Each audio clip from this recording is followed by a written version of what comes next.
मोदी सरकार कर रही है मुसलमानों के हक के साथ खिलवाड़। क्या अल्पसंख्यक मुसलमानों के खिलाफ रचा जा रहा है कोई षड्यंत्र? आखिर क्यों वक्फ की धारा 40 को हटाने की हो रही है मांग?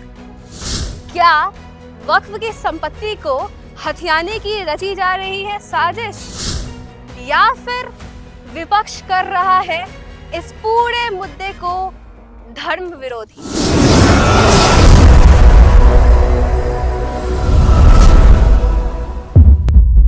नमस्कार, मेरा नाम साक्षी चौधरी है और आप देख रहे हैं नोएडा व्यूज। इन दिनों देश में वक्फ बोर्ड को लेकर चर्चाएं जोरों शोर पर है और आखिर हो भी क्यों ना। आखिरकार केंद्र सरकार द्वारा प्रस्तावित वक्फ बोर्ड संशोधन 2025 बिल को लोकसभा से मंजूरी दे दी गई है। जानकारी के लिए बता दें कि लोकसभा में इस बिल के पक्ष में 288 वोट्स पड़े हैं, तो वहीं इसके विपक्ष में 232 वोट्स भी सामने आए हैं। ऐसे में कुछ राजनीतिक लोग सरकार द्वारा प्रस्तावित इस बिल पर एक भ्रम फैलाने की कोशिश कर रहे हैं। कुछ राजनीतिक तत्व पूरे प्रयास में लगे हुए हैं कि किस तरीके से इस पूरे मामले को, इस पूरे वारदात को राजनीतिक और धार्मिक रूप दी जाए। लेकिन क्या आप जानते हैं, क्या आप वास्तविक में जानते हैं कि केंद्र सरकार द्वारा वक्फ संशोधन 2025 बिल में क्या कुछ नया आया है? किस नई कड़ी को इसके साथ जोड़ने की कोशिश की गई है? अगर नहीं जानते हैं तो इस वीडियो को अंत तक जरूर देखें। वक्फ संशोधन 2025 बिल को समझने से पहले ये समझना बेहद जरूरी होगा कि आखिरकार वक्फ है क्या।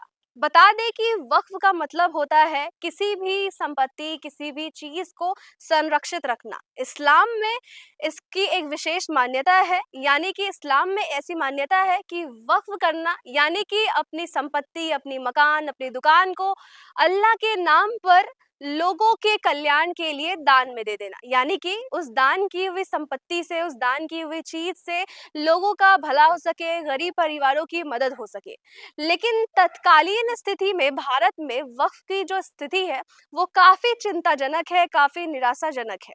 वक्फ कानून के खिलाफ बड़ी संख्या में खुद मुसलमानों द्वारा भी प्रदर्शन किया जा रहा है। इसकी वजह ये रही है कि मुसलमानों की बड़ी संख्या का ऐसा कहना है कि वक्फ बोर्ड द्वारा उनकी कोई मदद नहीं की जा रही है। हजारों लाखों एकड़ की जमीन खाली है, लेकिन ना तो उस पे अस्पताल बनवाया जा रहा है, ना ही किसी स्कूल का निर्माण किया जा रहा है, ना ही किसी कॉलेज का निर्माण किया जा रहा है और ना ही किसी के मदद में लाई जा रही है उस जमीन को। ऐसे में गरीब मुसलमान करे भी तो क्या करे, विरोध ही एक चारा बचता है सामने। जानकारी के लिए बता दें कि वक्फ संशोधन 2025 के तहत वक्फ कानून में तकरीबन 44 संशोधन किए गए, यानी कि 44 ऐसे मुद्दे हैं जिसमें काट छाट या जोड़ किया गया है। लेकिन उसमें सबसे अहम जो है वो 4 मुद्दे हैं जो आज हम आपको इस वीडियो की मदद से समझाएंगे। साथ ही हम बताएंगे कि धारा 40 क्या है, वक्फ बिल की धारा 40 क्या है और इस पे इतना ज्यादा विवाद क्यों छिड़ा हुआ है। तो चलिए सबसे पहले बात करते हैं उस पहले बिंदु पर जो कि नए संशोधन के आने के बाद से जिसमें परिवर्तन कर दिया जाएगा। मौजूदा वक्फ कानून के हिसाब से किसी भी समुदाय, किसी भी धर्म के लोग वक्फ के नाम पे अपनी संपत्ति, अपने मकान, अपनी दुकान को दान में दे सकते हैं। लेकिन नए संशोधन के बाद, यानी कि वक्फ संशोधन 2025 के लागू हो जाने के बाद से केवल और केवल प्रैक्टिसिंग मुस्लिम, यानी कि कम से कम 5 साल से जो व्यक्ति इस्लाम को मान रहा है, इस्लाम को फॉलो कर रहा है, केवल और केवल वही व्यक्ति अब वक्फ को अपनी संपत्ति, अपनी मकान, अपनी दुकान को दान में दे सकता है। अब आते हैं वक्फ की धारा 40 पे। जी हाँ, वक्फ की धारा 40 जो कि सबसे महत्वपूर्ण धारा है और इसी पे पूरा का पूरा विवाद चल रहा है। इसी धारा को जब नए बिल के संशोधन में हटाने की मांग उठ रही है तो विपक्ष लगातार प्रदर्शन में जुटा है। बड़ी संख्या में लोग इस चीज का विरोध कर रहे हैं। तो आइए जानते हैं कि आखिर ये धारा 40 क्या है। जानकारी के लिए बता दें कि वक्फ बिल में धारा 40 वक्फ बोर्ड को ये राइट देता है कि अगर बोर्ड को लग रहा है कि कोई भी संपत्ति उसकी है या फिर वक्फ बोर्ड के अंतर्गत आती है तो वो उस पर अपनी आधिकारिकता को जमा सकता है, यानी कि अपना दावा कर सकता है और इसके बाद वक्फ ट्रिब्यूनल द्वारा सुनाया गया फैसला ही आखिरी फैसला माना जाएगा। यानी कि यहाँ तक कि सुप्रीम कोर्ट भी इस फैसले को चैलेंज नहीं कर सकता है। सरकार तो बड़ी दूर की बात है, सुप्रीम कोर्ट, उच्च न्यायालय भी इस फैसले पर कोई सवाल नहीं उठा सकता, कोई विरोध नहीं कर सकता। यानी कि अगर आसान भाषा में इसे समझने की कोशिश करें तो वक्फ बोर्ड के केवल और केवल लगने मात्र से वो जमीन, वो संपत्ति, वो मकान या वो दुकान वक्फ बोर्ड की हो जाती है।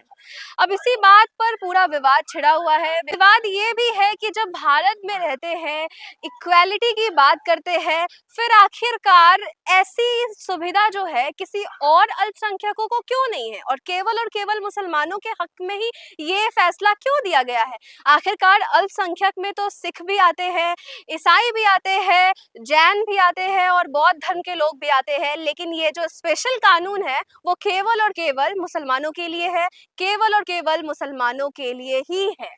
इसके अलावा तीसरा महत्वपूर्ण बिंदु ये है कि मौजूदा वक्फ बिल के अनुसार वक्फ के हक में लिया गया कोई भी फैसला जो होगा वो वक्फ के ट्रिब्यूनल द्वारा लिया जाएगा और उसी फैसले को आखिरी माना जाएगा।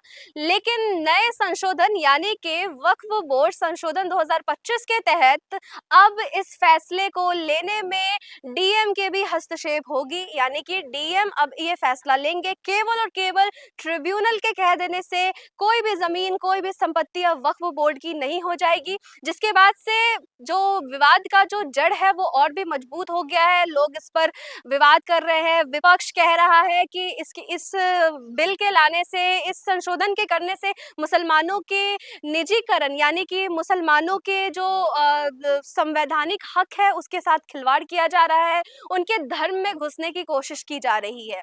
साथ ही इस बिल के अनुसार ये भी किया जा रहा है कि पहले जो वक्फ बोर्ड में कोई भी अधिकारी होता था वो केवल और केवल मुस्लिम समुदाय यानी कि इस्लामिक समुदाय का ही होता था, लेकिन अब इस संशोधन के बाद से अधिकारी किसी भी समुदाय, किसी भी धर्म का हो सकता है। इसके अलावा बात अगर वक्फ बिल की करें तो आइए जानते हैं कि आखिरकार हिंदुस्तान में वक्फ बिल की शुरुआत कब हुई, हिंदुस्तान में वक्फ की शुरुआत कब हुई। अब इसका अंदाजा लगाना उतना ही मुश्किल है जितना कि मुश्किल इस सवाल का जवाब ढूंढना है कि आखिरकार भारत में जो दान प्रथा है कब शुरुआत हुई इसकी। इस्लाम में इसकी कई मान्यताएं हैं, कई सारी कहानियां भी मौजूद है, लेकिन इन सब के बीच जो सबसे महत्वपूर्ण कहानी ये है कि पैगंबर मोहम्मद द्वारा ये कहा गया था कि ऐसी जमीन, ऐसी चीजों को दान करो, उसे बचाओ, उसे संरक्षित करो और उसे समाज के उपयोग में लाओ और विश्व का कल्याण करो। कुछ इस तरीके से शुरुआत हुई थी वक्फ की, लेकिन मौजूदा जो स्थिति है वो काफी ज्यादा हताश करने वाली है। वहीं बात अगर वक्फ कानून की करें तो भारत में वक्फ कानून की जो स्थापना थी यानी कि वक्फ बोर्ड की जो स्थापना थी वो साल 1954 में की गई थी। इसको करने के पीछे की वजह ये थी ताकि वक्फ की जो लाखों अरबों की जो संपत्ति है उसे संरक्षित किया जा सके, उसे समाज के उपयोग में लाया जा सके। इसके बाद समय समय पर इस पे कई सारे संशोधन किए, मुख्य रूप से 2 संशोधन किए गए हैं, जिसके बाद से ये जो पूरा बोर्ड है वो एक विवादित बोर्ड बन गया, एक विवादित संस्था बनकर रह गया। खुद इसके खिलाफ कई मुस्लिम भी खड़े हैं, लंबी कतारें हैं मुसलमानों की जो ये कहते हैं कि बोर्ड सिर्फ और सिर्फ पैसे जमा करता है, ना वो किसी के काम आता है, ना वो उससे किसी की मदद की जाती है। तो आइए नजर डालते हैं उस संशोधन पे जिसके बाद से ही इस बोर्ड पर तमाम आरोप लगने लगे। बता दें कि साल 2025 से पहले के दोनों संशोधनों की बात करें तो दोनों संशोधनों में कुछ ऐसे फैसले लिए गए जिसके बाद से वक्फ बोर्ड पर लगातार सवाल खड़े होते गए, उनके द्वारा लिए गए निर्णय पर सवाल खड़े होते गए। तो आइए जानते हैं कि आखिर क्या था वो 2 संशोधन। पहला संशोधन ये था कि जिसके बाद से वक्फ बोर्ड को यह हक दे दिया गया था कि उनके द्वारा लिया गया फैसला ही आखिरी फैसला होगा, यानी कि अगर वक्फ बोर्ड किसी जमीन पर, किसी संपत्ति पर अपना अधिकार बताए तो और जब वक्फ ट्रिब्यूनल द्वारा फैसला अगर वक्फ बोर्ड के हक में सुनाया जाए तो उसके बाद उस फैसले को कोई चैलेंज नहीं कर सकता, उस फैसले का कोई विरोध नहीं हो सकता, ना उस पर कोई केस दर्ज किया जा सकता है। अब दूसरा संशोधन था वो था साल 2013 में। ध्यान दीजिएगा, ये बहुत ही बड़ी बात है 2013 में हुए संशोधन की। जी हाँ, 2013 में हुए संशोधन के बाद दिल्ली में केवल और केवल दिल्ली में 133 ऐसी संपत्तियां थी जो कि सरकारी संपत्ति थी और जिस पर वक्फ बोर्ड अपना दावा पेश करता था। जी हाँ, उन सारी 133 संपत्तियों को वक्फ बोर्ड के हवाले कर दिया गया। ये एक बहुत बड़ा फैसला था और उस वक्त ये सबसे बड़ा बवाल का कारण भी था और यही कारण था इंडियन नेशनल कांग्रेस का साल 2014 के विधानसभा इलेक्शन का हार जाना और मोदी सरकार का देश में आना। यानी कि पहली बार 2014 में प्रधानमंत्री नरेंद्र मोदी इसी संशोधन के बाद प्रधानमंत्री बनकर आए थे, जनता द्वारा चुने गए थे।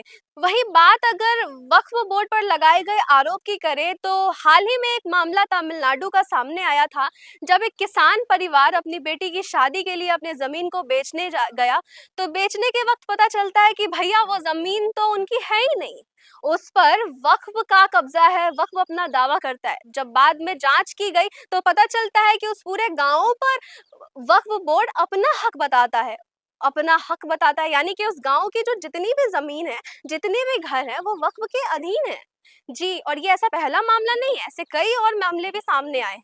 तो ये थी वक्फ बोर्ड की पूरी कहानी, उसका इतिहास, उसमें हुए संशोधन और अब जो नए संशोधन आने वाले हैं वो भी। बता दें कि लोकसभा से ये बिल पास हो गया है, अब आज राज्यसभा में भी इसकी पेशी होगी और इसके बाद अगर राज्यसभा से ये बिल पास हो जाता है तो राष्ट्रपति के हस्ताक्षर के बाद नए वक्फ संशोधन 2025 को भारतीय कानून में लागू कर दिया जाएगा। आज के लिए बस इतना ही। इस रिपोर्ट पर आपकी क्या राय है नीचे कमेंट बॉक्स में जरूर बताइएगा और ऐसी ही खबरों को आसान भाषा में समझने के लिए देखते रहिए नोएडा व्यूज।